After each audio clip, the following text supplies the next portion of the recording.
Buenos días a todos, soy el doctor Gustavo Adolfo Belagamba y el tema que hoy vamos a desarrollar son los instrumentos jurídicos internacionales de protección ambiental. Dicho tema está incluido en el punto 2, unidad 3 del plan de estudio del año 2000 y en el punto 2, unidad 3 del plan de estudio 2018.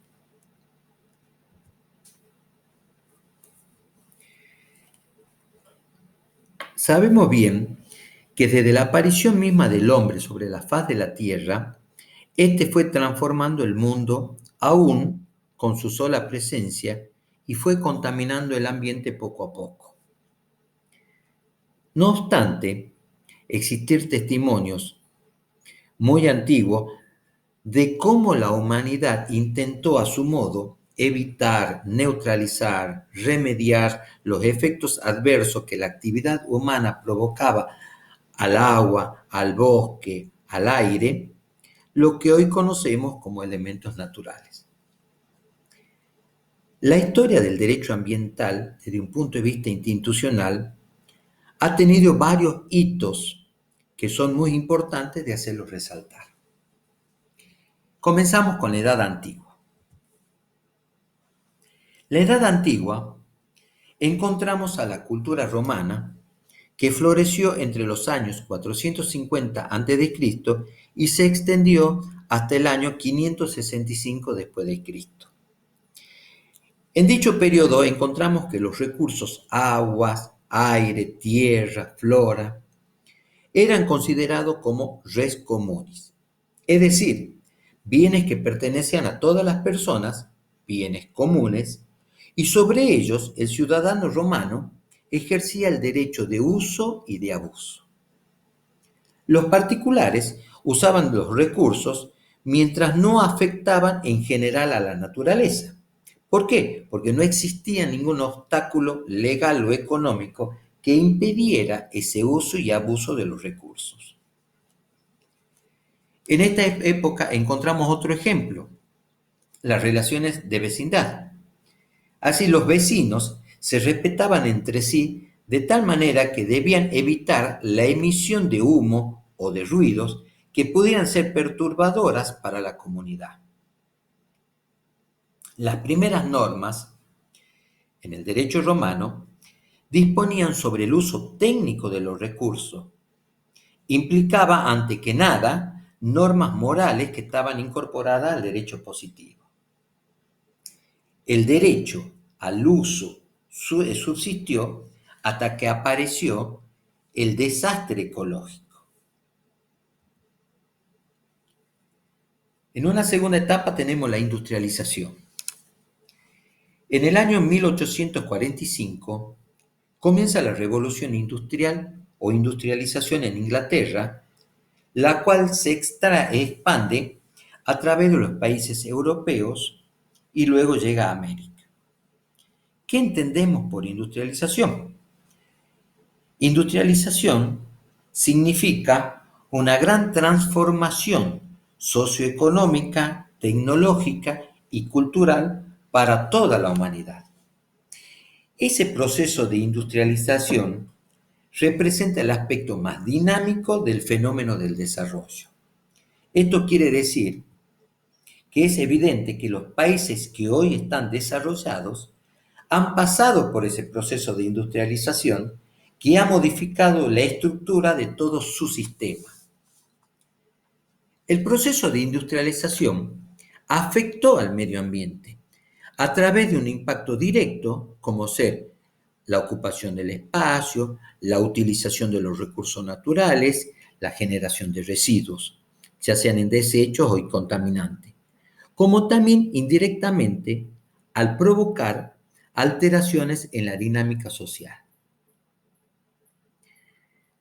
Recién, a partir del año 1960, frente a ese impacto que había causado la actividad humana en el medio ambiente por la industrialización, comenzó a emerger la conciencia ecológica en algunos sectores de la sociedad.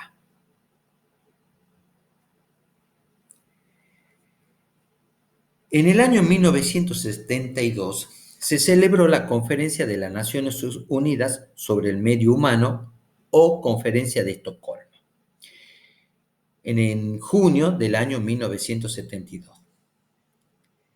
Dicho evento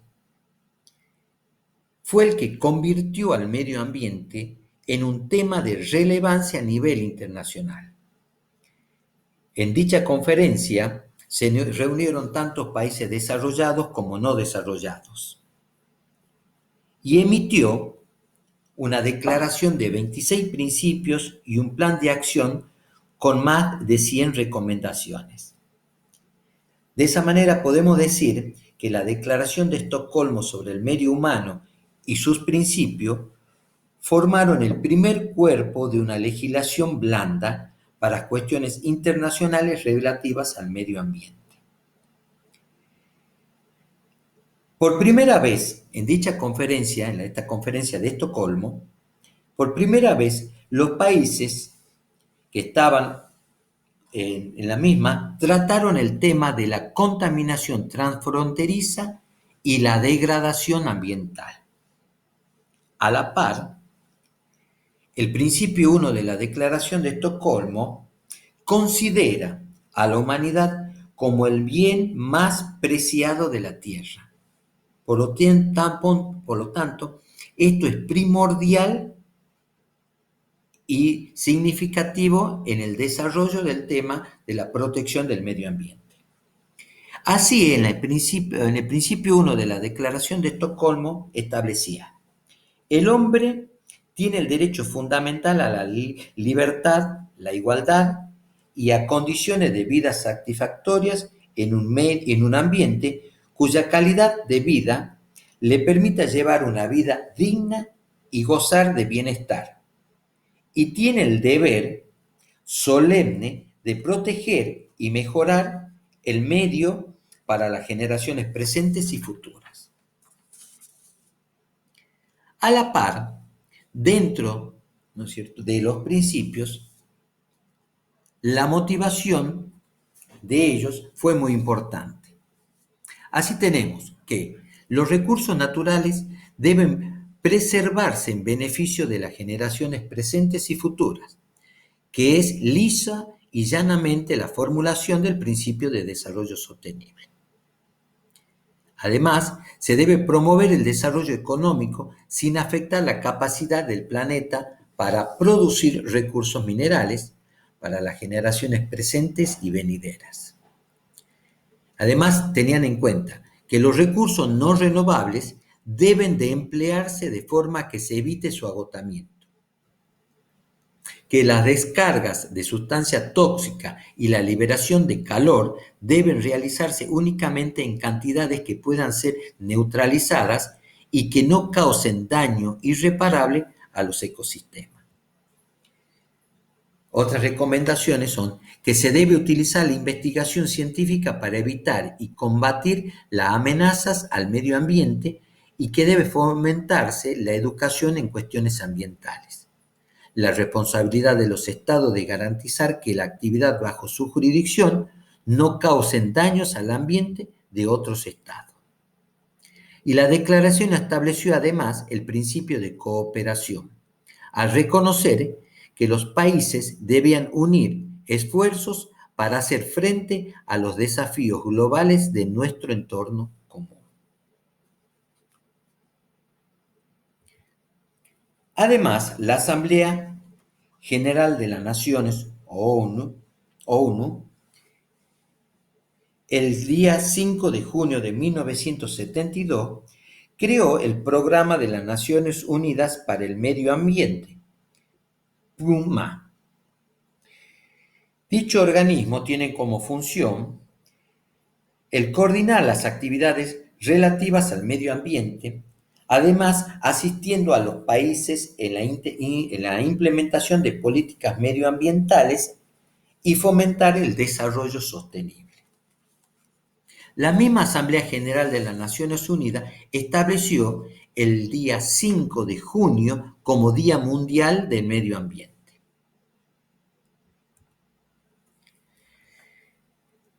En 1983, la Organización de las Naciones Unidas, ONU, ante la evidencia que la protección del medio ambiente se convertiría en una cuestión que ponía en riesgo la supervivencia, creó la Comisión Mundial sobre el Medio Ambiente y el Desarrollo.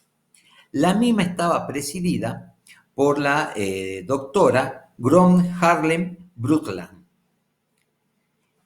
la que en el año 1987, o sea, la Comisión Mundial del Medio Ambiente y del Desarrollo, precedida por la doctora Brundtland, entrega el informe, como el que se denomina Informe Brundtland, o también conocido como Nuestro Futuro en Común.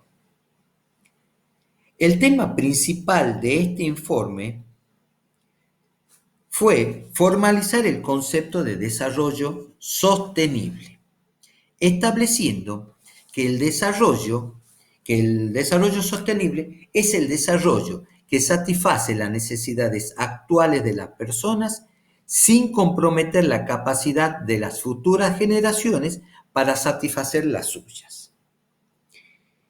Y dicha comisión llega a la conclusión que para satisfacer las necesidades presentes sin comprometer los recursos de las generaciones futuras, tendrán que abordarse como una sola cuestión tres pilares: el crecimiento económico, el crecimiento y consolidación social y la protección del medio ambiente. Además, la conferencia de Estocolmo tuvo dos grandes ítems. El primero fue la Declaración de Estocolmo sobre el Medio Ambiente Humano, que aportó un conjunto de 26 principios y postulados no vinculantes, pero los cuales causaron un impacto importante que trajo como efecto una concientización en el mundo. El segundo punto es un plan de acción, el cual contemplaba 100 recomendaciones que estaban divididas en tres categorías. Una era la evaluación ambiental, el otro el manejo ambiental y la otra las medidas de apoyo. En esos momentos, conforme, ¿no es cierto?, a conforme a todos los conceptos que se habían vertido en las declaraciones de Estocolmo, se plantea la necesidad de proteger la capa de ozono. Y allí se fija el Convenio de Viena para la protección de la capa de ozono de 1985, el que entra en vigencia el 22 de septiembre del año 1988. El convenio se adoptó. ¿Por cuál razón? A raíz del impacto potencial nocivo de la modificación de la capa de ozono y su repercusión sobre la salud humana y sobre el medio ambiente. Así decían que las partes integrantes del convenio tuvieron como base para su redacción las disposiciones de la Declaración de la Conferencia de las Naciones Unidas sobre el Medio Ambiente y en especial el principio 21. Dicho principio establece lo siguiente: de conformidad con la Carta de las Naciones Unidas y con los principios del derecho internacional, los estados tienen el derecho soberano de explotar sus propios recursos en aplicación de su propia política ambiental y la obligación de asegurar que las actividades que se lleven a cabo dentro de su jurisdicción o bajo su control no perjudiquen al medio de otros estados o de zonas situadas fuera de toda jurisdicción nacional.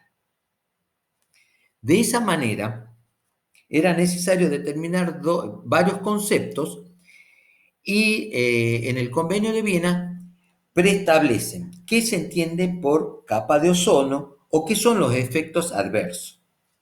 Y así dice que capa de ozono se entiende como la capa de ozono atmosférica por encima de la capa limítrofe del planeta.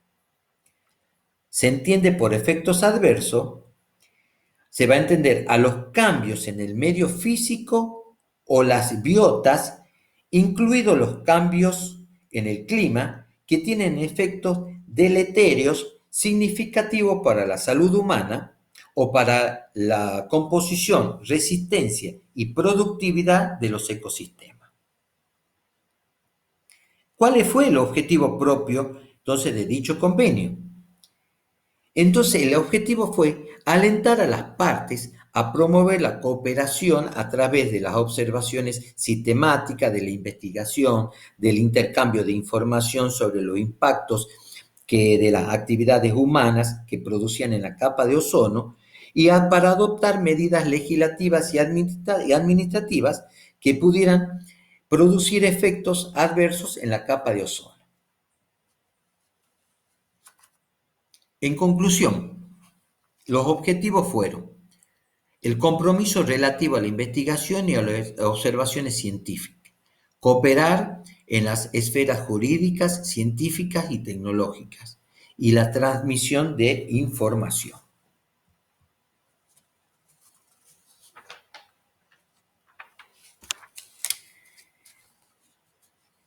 En el año 1987 encontramos el Protocolo de Montreal relativo a las sustancias agotadoras de la capa de ozono. Argentina se suscribe a dicho protocolo en junio de 1988. Así dice, la confirmación científica del agotamiento de la capa de ozono impulsó a la comunidad internacional a establecer un mecanismo de cooperación entre ellos a fin de que se pueda tomar medidas para proteger la capa de ozono. Es por ello que en el año 1987 se va a redactar el Protocolo de Montreal relativo a las sustancias que agotan la capa de ozono, conforme ya lo acordado en el Convenio de Viena en el año 1985. ¿Cuál es el objetivo del Protocolo de Montreal? Es la protección de la capa de ozono mediante la toma de medidas para controlar la producción total mundial y el consumo de las sustancias que la agotaban, con el objetivo final de eliminarlas, sobre la base del progreso de los conocimientos científicos e información tecnológica.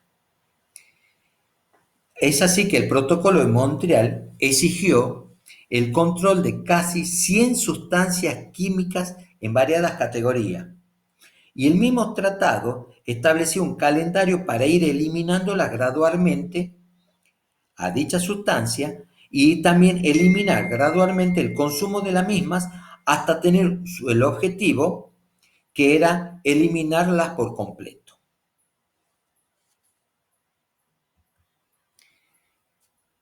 Encontramos también en esta época la Convención de Basilea sobre el control de los movimientos transfronterizos de desechos peligrosos y su eliminación. Dicha Convención de Basilea fue aprobada en el año 1989, entrando en vigencia en mayo de 1992. ¿Cuál fue el objetivo primordial de la Convención? Fue proteger la salud de las personas y del medio ambiente frente a los efectos perjudiciales de los desechos peligrosos. ¿Qué entendemos por desechos peligrosos? El desecho peligroso constituye un peligro considerablemente presente o potencial a la salud humana o a los organismos vivos debido a que son desechos no degradables. Estos pueden ser concentrados biológicamente, pueden ser letales y pueden causar o tener o producir efectos acumulativos perjudiciales. El objetivo de la Convención de Basilea fue prevenir y castigar el tráfico ilícito de desechos peligrosos y otros desechos. El segundo objetivo fue obligar a las partes a que los desechos peligrosos y los desechos que se manejen y eliminen de manera ambientalmente racional.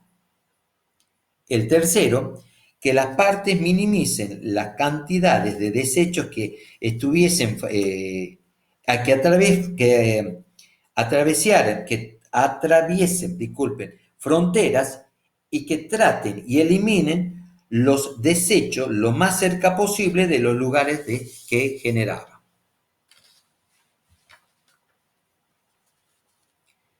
En junio del año 1992, en Río de Janeiro, se celebró la conferencia sobre el medio ambiente y el desarrollo.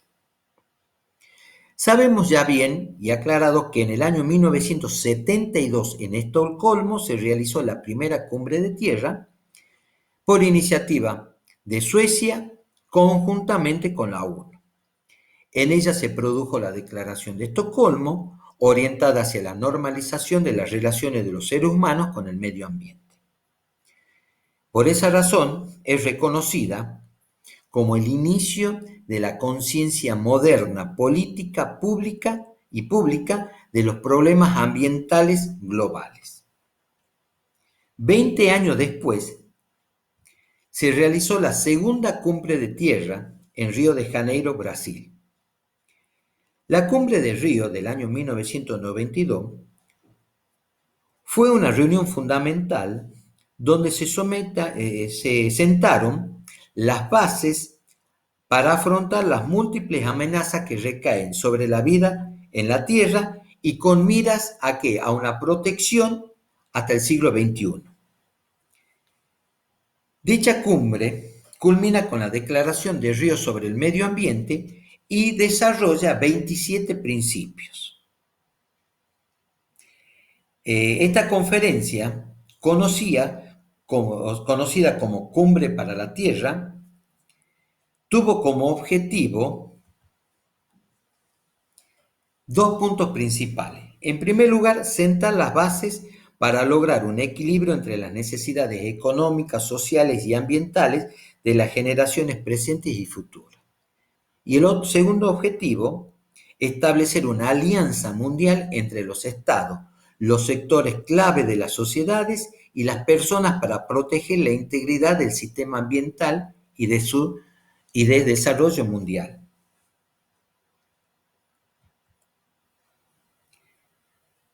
Ya dijimos que en las declaraciones de Río se desarrolló 27 principios. Entre ellos sería conveniente hacer hincapié o resaltarlos al principio 1, el 4 y el 10 y el 15, independientemente de la importancia que tienen todos. El principio 1 dice: los seres humanos constituyen el centro de las preocupaciones relacionadas con el desarrollo sostenible. Tienen el derecho a una vida saludable y productiva en armonía con la naturaleza. El principio número 4 establece que para alcanzar el desarrollo sostenible, la protección del medio ambiente debe ser parte del proceso de desarrollo y no puede ser considerado por separado. El principio 10, que reconoce el derecho a la información, a la participación y a la justicia en asuntos ambientales. Y esta establece: el mejor modo de tratar las cuestiones ambientales es con la participación de todos los ciudadanos interesados en el nivel que corresponda.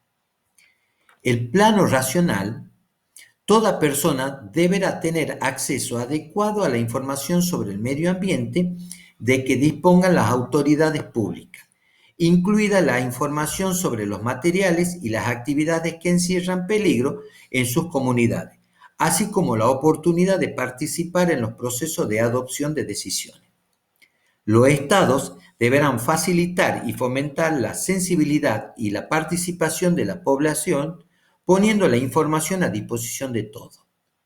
Deberá proporcionarse acceso efectivo a los procesos judiciales y administrativos, entre estos el resarcimiento de daño y los recursos pertinentes. El principio 15, que es el antecedente del principio precautorio, establece: con el fin de proteger al medio ambiente, los estados deberán aplicar ampliamente el criterio de la precaución conforme a sus capacidades. Y así dice: cuando haya peligro de daño grave e irreversible, la falta de certeza científica absoluta no deberá utilizarse como razón para postergar la adopción de medidas efectivas en función de los costos para impedir la degradación del medio ambiente. En este caso, en conclusión, tenemos que recordar que la Declaración de Río llegó a acuerdos por los gobernantes en las cuales estableció, primero, la Agenda 21, que era un plan de acción que tiene como finalidad metas ambientales y de desarrollo hasta el siglo XXI. Otro objetivo fue la Declaración de Río, fue en los documentos propuestos por 27 principios sobre medio ambiente y desarrollo, y se definen los derechos y deberes de los estados. Además, se refiere a la Declaración de Principios relativos a los bosques y también se trató en la Convención sobre los cambios climáticos, la diversidad biológica y la desertificación. En conclusión, debemos tener presente que desde la civilización, desde el comienzo de la civilización, hubo un concepto de protección al medio ambiente. Así tenemos como ejemplo lo prescrito ya en el derecho romano. Además hay que tener presente que la Organización de las Naciones Unidas, ONU, ha jugado un papel muy importante en el desarrollo del derecho ambiental a nivel mundial. Es él el que convoca a los países miembros a las diferentes conferencias sobre el cuidado del medio ambiente.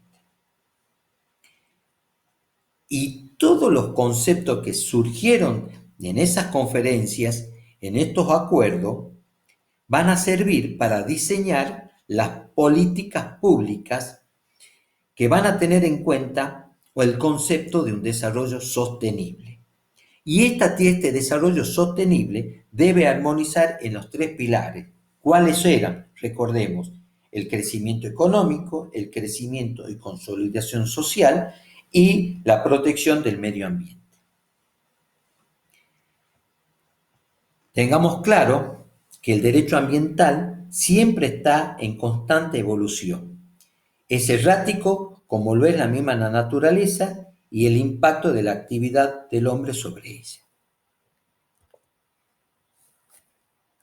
La bibliografía a consultar, la cual va a ser complementaria del tema que hemos desarrollado, le he agregado para que tengan ustedes una posibilidad de hacer una consulta con la misma. Muchas gracias. Nos vemos pronto en la próxima clase que desarrollaremos.